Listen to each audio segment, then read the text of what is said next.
Bienvenidos a las historias de Lilith. Bienvenidos a todos, este es el capítulo 11 de estos 3 cuentos del comisario Maigret. Estamos en el segundo cuento, segundo capítulo, y vamos a continuar con esta fantástica historia a ver qué sucede. Capítulo 2. La llamada del presidente. Probablemente a lo largo de su carrera había experimentado ya aquella impresión, pero nunca, al parecer, con la misma intensidad. La exigüidad de la habitación, su calor y su intimidad favorecían la ilusión, así como también el olor del aguardiente campesino, el escritorio semejante al de su padre, las ampliaciones fotográficas de los viejos en las paredes. Maigret se sentía verdaderamente como un médico al que se llama con urgencia y en cuyas manos el paciente ha depositado su suerte. Lo más curioso era que el hombre que ante él parecía esperar su diagnóstico se le asemejaba, si no como un hermano, al menos como un primo carnal. No era solo físicamente. Una ojeada a los retratos de familia revelaba al comisario que Point y él tenían aproximadamente el mismo origen. Ambos habían nacido en el campo, de estirpe paisana muy evolucionada. Probablemente los padres del ministro habían tenido desde su nacimiento la ambición de hacer de él, como los padres de Maigret, un abogado o un médico. Point había rebasado sus esperanzas. ¿Existían ellos todavía para saberlo? No se atrevía a plantear estas preguntas inmediatamente. Tenía ante sí un hombre abatido y comprendía que no era por debilidad. Al mirarle, Maigret se sentía penetrado de un sentimiento complejo, mezcla de repugnancia y de cólera, y hasta de desaliento.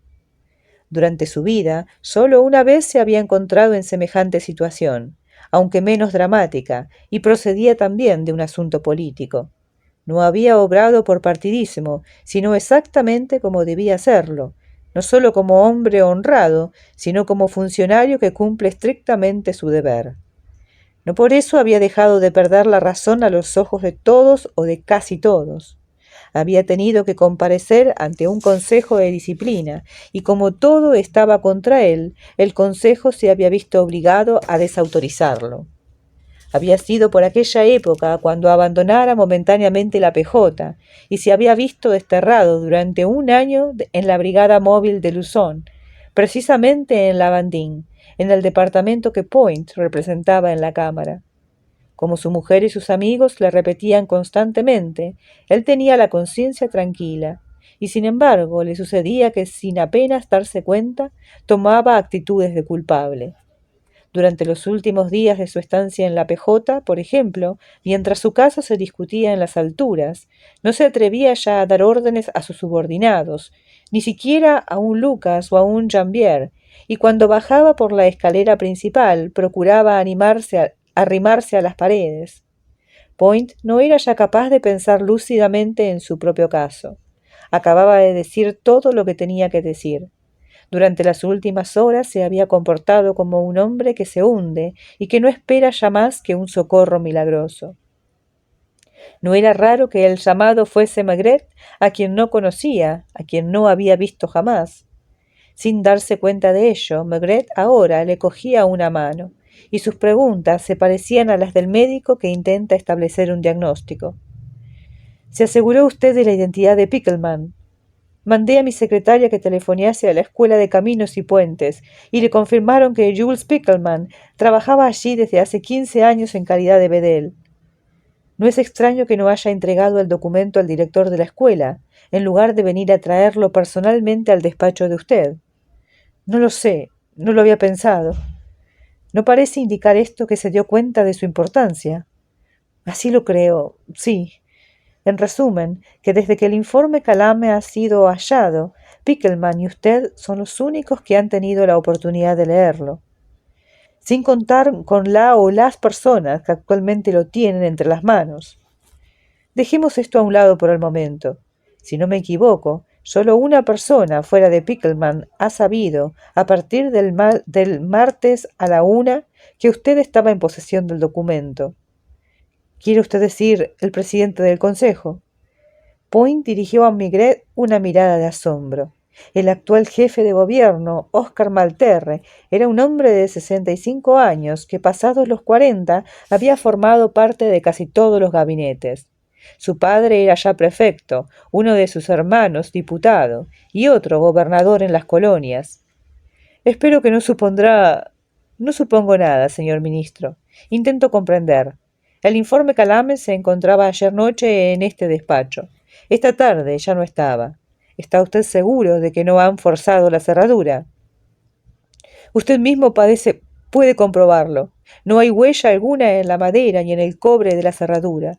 ¿Habrán utilizado acaso una ganzúa? ¿Y la cerradura del escritorio?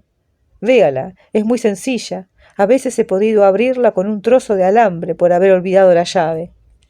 Permítame que continúe haciéndole las preguntas acostumbradas de un policía, aunque no sea más que para ir despejando el terreno.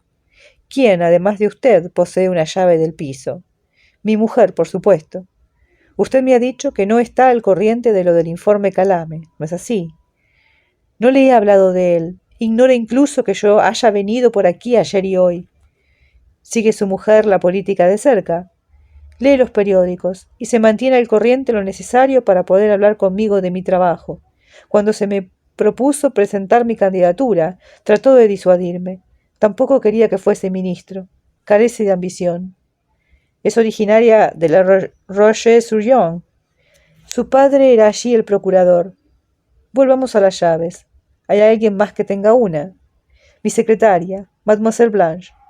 ¿Blanche qué? Maigret tomaba notas en su cuadernillo negro. Blanche Lamotte. Debe tener, espere, 42 años. ¿Hace mucho que la conoce usted? Entró a mi servicio como mecanógrafa cuando apenas tenía 17 años. Acababa de salir de la escuela de Pillers. No me ha dejado desde entonces. ¿De la Roche también? De una aldea de los alrededores. Su padre era carnicero. ¿Bonita? Point pareció reflexionar, como si no se hubiera jamás planteado la pregunta. No, no puede decirse que lo sea. ¿Enamorada de usted? Maigret sonrió al ver enrojecer al ministro. ¿Cómo lo sabe? Digamos que enamorada a su manera. No creo que haya habido nunca un hombre en su vida. ¿Celosa de su mujer? No en el sentido corriente de la palabra. Sospecho que está celosa de lo que considera parte suya. Es decir, que en el despacho oficial es ella quien se cuida de usted. Point, pese a ser un hombre que había vivido mucho, se sorprendía de que Maigret descubriera verdades tan corrientes. Mademoiselle Blanche estaba en el despacho, me ha dicho usted, cuando fue anunciado Pickelman, y usted la hizo salir. Cuando volvió a llamarla, ¿tenía usted algún informe en la mano? Creo que sí, pero le aseguro... Comprenda, señor ministro, que yo no acuso a nadie, que no sospecho de nadie. Intento, como usted, ver claro. ¿Existe alguna otra llave del departamento? Mi hija tiene una. ¿Qué edad tiene? Ana María, 24 años. ¿Casada? Debe, o más exactamente, debía casarse el mes próximo. Con la tormenta que se avecina, ya no sé. ¿Conoce usted a la familia Courmont? De oídas. Si los Malterre eran famosos en la política, los Courmont no lo eran menos en la diplomacia, desde hacía más de 3 generaciones. Robert Courmont, que poseía un hotelito en la calle de la Faisanderie y que era uno de los últimos franceses en llevar monóculo, había sido embajador más de 30 años, lo mismo en Tokio que en Londres, y formaba parte del instituto. Su hijo, Alain Courmont, sí, a los 32 años ha sido agregado de 3 o 4 embajadas y es actualmente jefe de un importante servicio de los Affaires étrangers. Está nombrado para Buenos Aires, a donde debe marchar 3 semanas después de la boda. Comprenda usted ahora que la situación es todavía más trágica de lo que parece. Un escándalo como el que me espera mañana o pasado mañana. ¿Venía su hija aquí con frecuencia? No, desde que vivimos en el ministerio, no. ¿Está usted seguro de que no ha vuelto por aquí? Es preferible decírselo todo, comisario. Si no, no valdría la pena haberle llamado. Ana María ha terminado ya su bachillerato y después la licenciatura de Filosofía y Letras.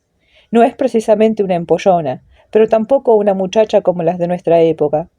Una vez, hace aproximadamente un mes, encontré aquí cenizas de cigarrillo. Mademoiselle Blanche no fuma, mi mujer tampoco.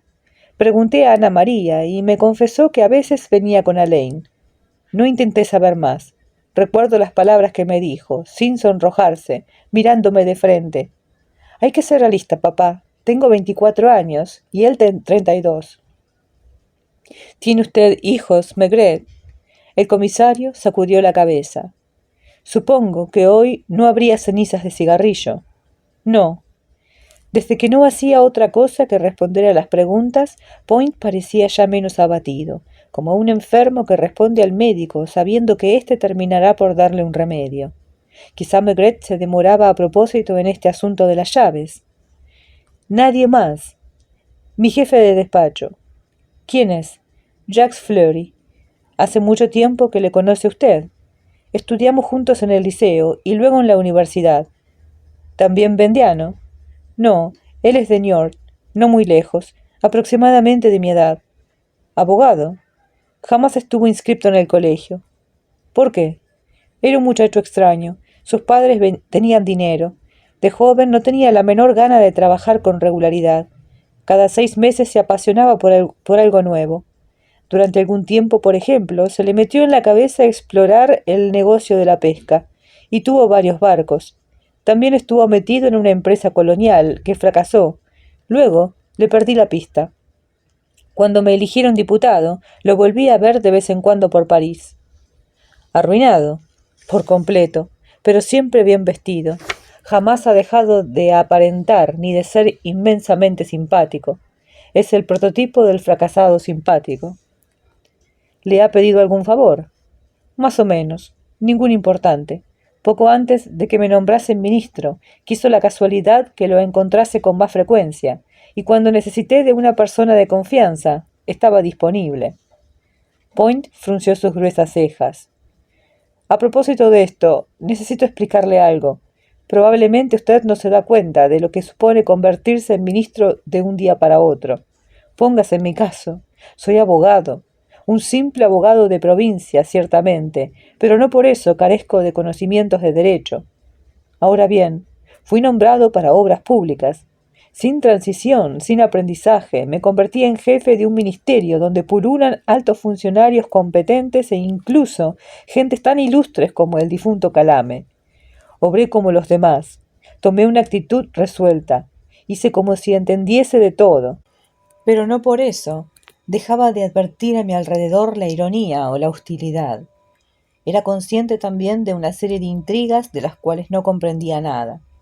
Incluso en el seno del ministerio sigo siendo un extraño, porque también allí me encuentro entre gente al corriente de todos los recovecos de la política.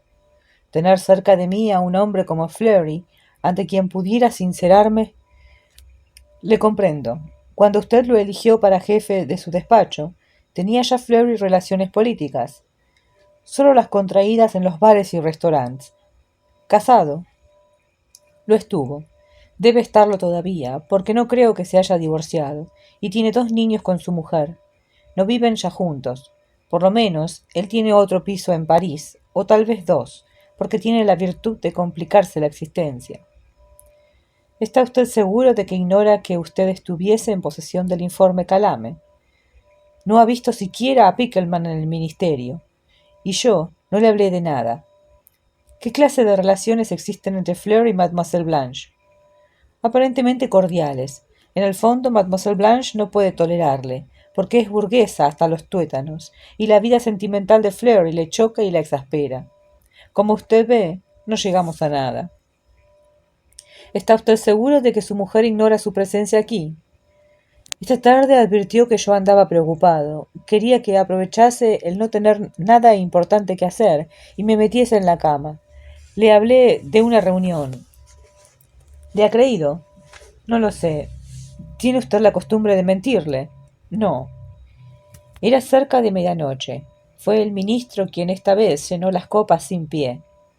Luego se dirigió, suspirando, al estantillo y escogió una pipa curva con anillas de plata. Como si viniese a afirmar la intuición de Maigret, se oyó el timbre del teléfono. Point miró al comisario, como preguntándole si debía responder. Probablemente su señora. No tendrá usted más remedio que contárselo todo cuando regrese a casa. El ministro descolgó. Diga, sí, soy yo. Tenía ya aspecto de culpable. No, hay alguien conmigo. Teníamos que discutir una cuestión muy importante. Ya te contaré. No sé, no tardaré mucho. Muy bien, te aseguro que me encuentro bien. ¿Cómo? ¿De la presidencia? ¿Quiere que...? Bueno, ya veré, sí, lo haré enseguida. Hasta ahora. El sudor le goteaba por la frente. Miró de nuevo a Maigret, como hombre que ya no sabe a qué santo encomendarse. El presidente me ha llamado 3 veces. Me dejó el encargo de que le telefonee a la hora que sea. Se secó la frente. Había olvidado encender la pipa. ¿Qué hago? Llámele. Será mejor que le llame. Y convendría también que mañana por la mañana le confesase que ya no tiene el informe, puesto que no hay probabilidad alguna de encontrarlo en una noche. Se produjo un detalle cómico, que demostraba a la vez el desconcierto de Point y la instintiva confianza que algunas personas tienen en el poder de la policía. ¿Usted cree? Dijo más bien maquinalmente. Luego, sentándose con pesadez, marcó un número que sabía de memoria. Oiga, aquí el ministro de Obras Públicas. Quiero hablar con el presidente. Perdone, señora, es Point quien habla. Creo que su marido me espera. Sí, espero. Vació la copa de un trago y miró con fijeza a uno de los botones del abrigo de Maigret. Sí, querido presidente, le ruego me perdone por no haberle llamado antes. Estoy mejor, sí, no era nada. Quizá la fatiga, sí, y también iba a decirle. Maigret oía vibrar en el aparato una voz que no tenía nada de tranquilizadora. Point parecía un niño al que se riñe y que intenta en vano justificarse. Sí, ya sé, créame. Por fin le dejaron hablar, y él lo hizo escogiendo las palabras. Verá usted, ha sucedido la cosa más sorprendente. Como dice, se trata del informe. Sí, lo había traído ayer a mi domicilio particular. Boulevard Pasteur. Sí. Si al menos le hubieran permitido contar la historia como hubiera querido hacerlo. Pero le interrumpían sin cesar, le embarullaban. Sí, sí, acostumbro venir aquí a trabajar cuando... ¿Cómo?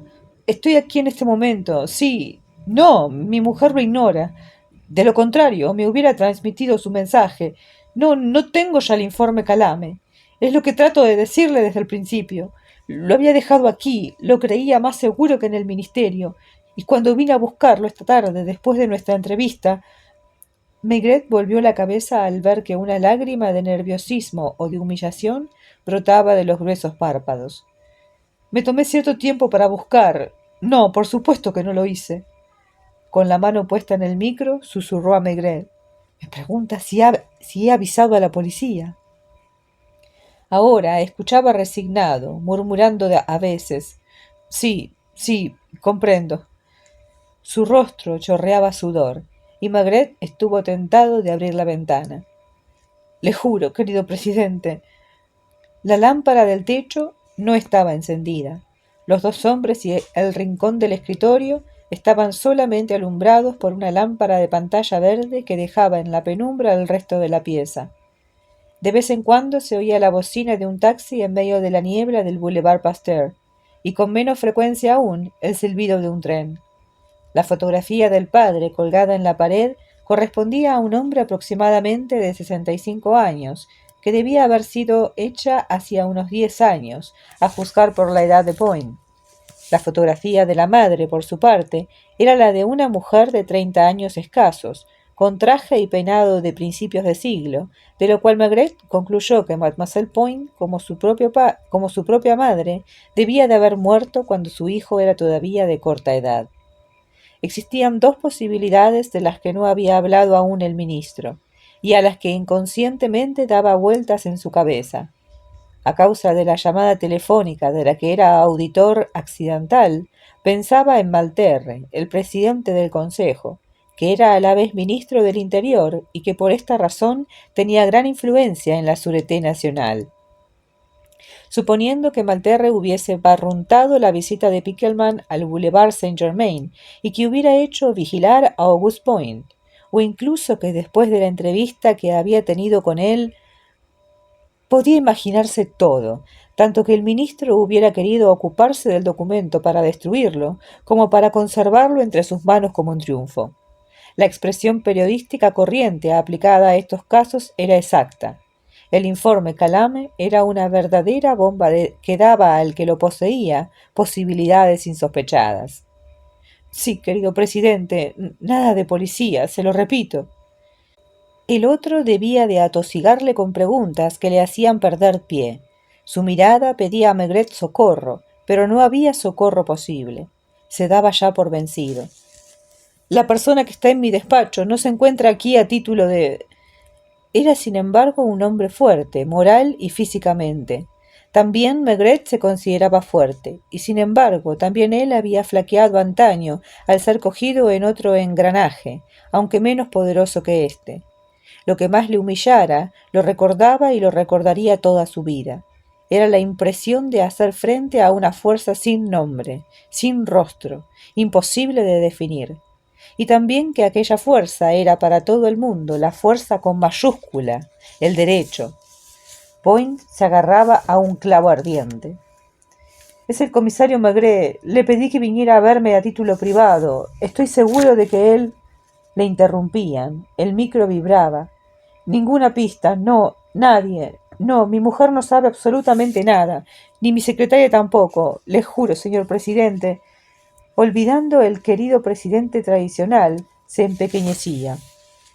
Sí, a partir de las 9, se lo prometo. ¿Desea usted hablarle? Un momento.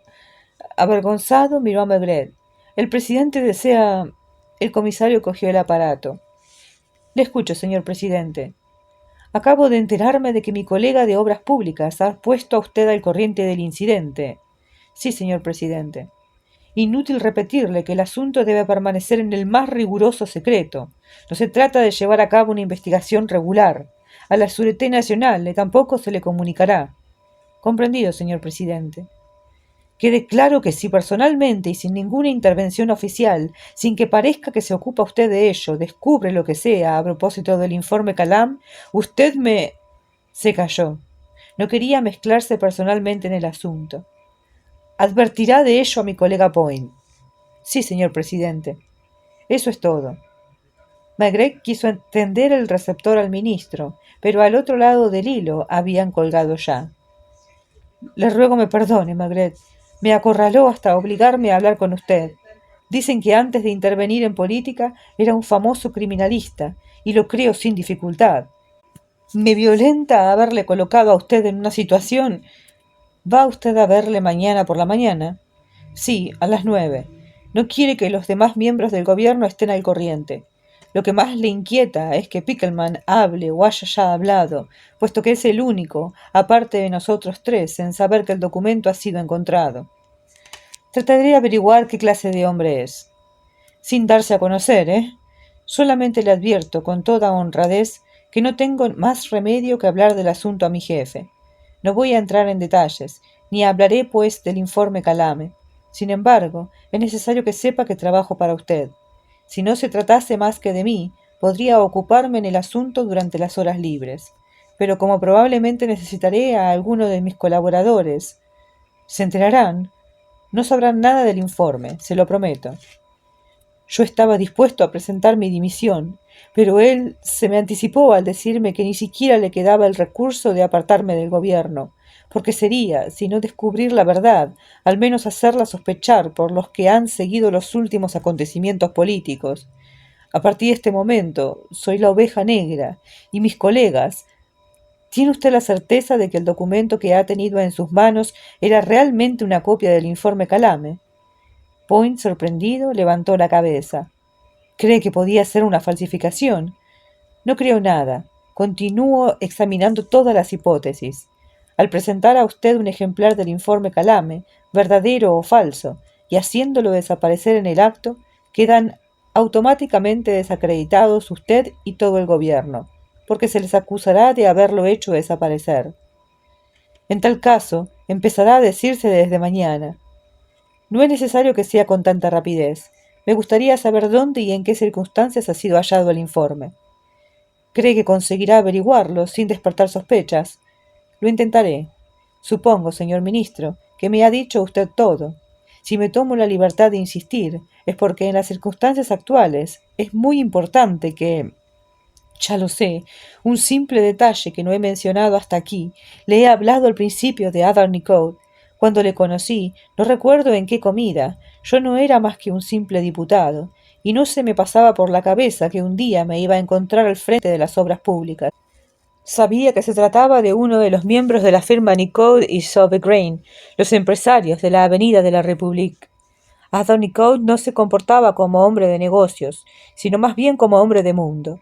Al contrario de lo que pudiera creerse, no es el tipo de nuevo rico, ni siquiera del que apalea el dinero.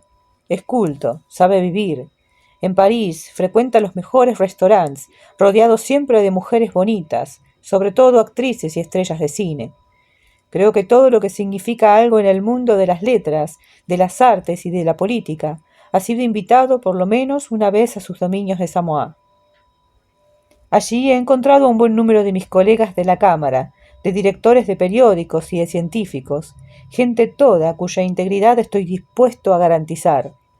El mismo Nicode en su casa de campo da la impresión de un hombre para quien nada importa tanto como servir a sus invitados la comida más exquisita y escogida en un marco refinado. A mi mujer no le ha gustado nunca. Hemos ido allí algo así como media docena de veces, quizá, pero nunca solos, nunca íntimamente. Algunos domingos éramos hasta 30, repartidos en mesitas y reuniéndonos luego en la biblioteca o alrededor de la piscina.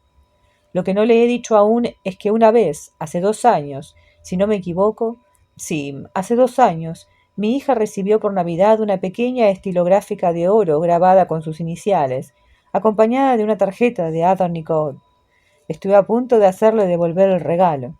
El asunto me puso de bastante mal humor, y hablé de él a alguno de mis colegas, no recuerdo ya a cuál. Le dijo que el rasgo de Nicode no tenía consecuencias, que tenía la manía de enviar cada fin de año un recuerdo a la mujer o a la hija de sus huéspedes.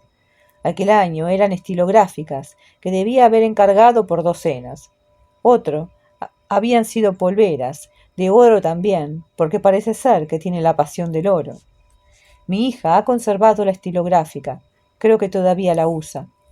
Que mañana, cuando la historia del informe Calam irrumpa de la prensa, se diga que la hija de Auguste Point ha recibido y aceptado. Maigret alzó la cabeza. No minimizaba la importancia de un detalle como aquel. Nada más. ¿Nunca le ha prestado a usted dinero? Point enrojeció hasta los cabellos. Maigret comprendió las causas. No era que tuviese algo que reprocharse, sino que en adelante todo el mundo tendría derecho a hacerle aquella pregunta. Nunca, le juro. Le creo. Tampoco posee usted acciones en la empresa Nicode y Sauvagrain. El ministro dijo que no, con una amarga sonrisa. Intentaré a partir de mañana por la mañana hacer todo lo que esté en mi mano, prometió Maigret. Dese cuenta, sin embargo, de que sé menos que usted y de que estoy lo menos familiarizado posible con los medios políticos. Dudo, ya se lo he dicho, que logremos encontrar el informe antes de que se sirva de él quien actualmente lo posee. Usted, puesto en el caso, lo hubiera destruido para salvar a aquellos de sus colegas a quienes compromete. Por supuesto que no, ni siquiera en el caso de que se lo pidiera el jefe de su partido, aun cuando el presidente del Consejo me lo sugiriese. Estaba seguro de ello. Le ruego me perdone por haberle hecho la pregunta. Ahora, señor ministro, le dejo. Se levantaron, y Poirot tendió su gruesa mano velluda. Soy yo quien le pide perdón por meterlo en este lío. Me siento de tal modo desanimado, abatido. Después de haber puesto su suerte en manos de otro, sentía el corazón más aliviado. Hablaba con voz normal, encendía la lámpara del techo, abría la puerta. No puede usted venir a verme al ministerio sin arriesgarse a que le hagan preguntas, porque es demasiado conocido. Tampoco puede telefonearme, porque ya le he dicho que desconfío de las interferencias. Este piso ya no es un secreto para nadie. ¿Cómo hacer para ponernos en contacto? Encontraré el medio de reunirme con usted cuando sea necesario. Usted, por su parte, siempre podrá telefonear a mi casa por las noches desde una cabina pública, como lo ha hecho hoy, y si no estuviese, dejar el recado a mi mujer. Ambos habían tenido la misma idea en el mismo momento, y no pudieron menos de sonreír. De pie ante la puerta, no tenían todo el aspecto de unos conspiradores. Buenas noches, señor ministro. Gracias, Maigret. Buenas noches. El comisario no se tomó la molestia de llamar al ascensor. Descendió los 4 pisos, pidió que le abriesen la puerta y se volvió a encontrar medio en la niebla de la calle, más densa y más fría. Tenía que caminar hasta el Boulevard Montparnasse para tratar de buscar un taxi. Dobló hacia la derecha, con la pipa entre los dientes y las manos en los bolsillos, y cuando había recorrido unos 20 metros, 2 enormes focos se encendieron ante él al tiempo que ponían en marcha el motor de un coche. La niebla impedía calcular las distancias. Maigret tuvo por un momento la impresión de que el coche, que comenzaba a rodar, se dirigía directamente hacia él, pero no hizo más que pasar a su lado, después de haberle envuelto durante unos segundos con una luz difusa. No había tenido tiempo para levantar la mano para ocultar el rostro. Pensaba que, por lo demás, el movimiento hubiera resultado inútil. Según todas las probabilidades, alguien había tratado de enterarse de quiénes eran los que se habían entrevistado aquella noche tan largamente en el piso del ministro, cuyas ventanas allá en lo alto estaban iluminadas. Maigret, encogiéndose de hombros, continuó su camino, y no se cruzó más que con una pareja que caminaba lentamente, cogidos del brazo, besándose, y que estuvieron a punto de tropezar con él. Acabó por encontrar taxi. En su casa, en el Boulevard Richelieu, estaba aún encendida la luz. Sacó como siempre la llave. Como siempre también, su mujer le abrió antes de que hubiera encontrado el ojo de la cerradura. Estaba en camisón, descalza, los ojos hinchados de sueño, e inmediatamente corrió a llenar el hueco que había ocupado en la cama. ¿Qué hora es?, preguntó con voz ausente. La 1:10. Maigret sonreía al pensar que en otro piso, más suntuoso, pero anónimo, una pareja vivía en aquel instante momentos parecidos. Point y su mujer, sin embargo, no estaban en su hogar. No era su habitación ni su lecho. Se sentían extraños en el inmenso edificio oficial que habitaban y que debían encontrar colmado de trampas. ¿Qué te quería? A decir verdad, no lo sé exactamente. Su mujer solo estaba medio dormida e intentaba despertarse del todo mientras Maigret se desvestía. ¿No sabes para qué quería verte? Más bien para pedirme consejo. No quería emplear la palabra tranquilidad, que hubiera sido más exacta. Era curioso. Le parecía ahora que si allí, en la intimidad familiar y casi palpable de su piso, hubiera pronunciado las palabras informe calame, se hubiera echado a reír. En el Boulevard Pasteur, media hora antes, aquellas palabras adquirían resonancia dramática. Un ministro con el agua hasta el cuello las pronunciaba con una especie de terror. Un presidente de consejo se había molestado para hablar de ello como si se tratase del más importante asunto de Estado. Consistía en una treintena de hojas de papel que durante años habían rodado por una buhardilla y quizá por otros lugares, sin que nadie se ocupase de ellas, y que ahora un bedel había descubierto tal vez por casualidad. ¿En qué piensas? En un tal Pickelman. ¿Quién es? No lo sé exactamente. Era cierto que pensaba en Pickelman, o más bien que se repetía las 3 sílabas del nombre y las hallaba cómicas. Que descanses. Igualmente. Despiértame a las 7. ¿Por qué tan pronto? Tengo que telefonear. Madame Maigret había alargado ya el brazo para apagar la luz, cuyo interruptor estaba colocado a su lado. Muy bien, llegamos al fin de este capítulo y poco a poco vamos obteniendo más información acerca de este personaje del ministro, ¿no? Este personaje curiosamente tan similar a Maigret, que de alguna manera eso lo acerca a él y hace que el comisario se sienta un poco identificado con su pena, ¿no? Le da un poco de lástima este hombre que está tan consternado con una situación que le ha sucedido aparentemente de forma inocente, ¿no? quiero decir, siendo él inocente. Y además hace todo este teatro de ser un hombre bueno, correcto, ¿no? Digo teatro porque todavía no sabemos realmente si todo esto es cierto o no. Pero bueno, también van apareciendo algunos otros personajes que lo han acompañado durante el día, ese que le robaron o tomaron o él perdió o escondió, no sabemos, ese famoso informe Calame, ¿no? Está por un lado Fleury, su secretario, creo, su compañero, ¿no? de trabajo. También estaba la secretaria, una señora que hace mucho tiempo que está con él. Después aparece este Nicole, que es un hombre rico, poderoso, influyente. Que bueno, que podríamos llamarlo un adversario o contrincante o enemigo, por lo menos mínimamente alguien que no se lleva muy bien con, eh, con el ministro, ¿no? O al revés, el ministro no se lleva muy bien con su forma de ser. Y bueno, después la terrible llamada. ¿Qué llamada? ¿Cómo lo hizo sufrir? ¿No? Pero bueno, era de esperarse que sí, que la llamada fuera bastante complicada, heavy, ¿no? Así que, bueno, ya estamos un poco más encaminados en el conocimiento de este personaje. Y el final, qué final, ¿no? Misterioso. Un auto que enfoca la cara del comisario, queriendo saber quién es, ¿no? ¿Quiénes serán? ¿Quién estará investigando al ministro? ¿De dónde vendrá esa investigación? Eso es algo que tenemos que recordar porque, bueno, seguramente más tarde tendrá su valor. Así que esto es todo por hoy. Espero que les haya gustado este capítulo, bastante interesante para mí. Y los invito a dejar like, a comentar, a suscribirse y los espero la próxima, ¿les parece? Muchas gracias. Nos vemos.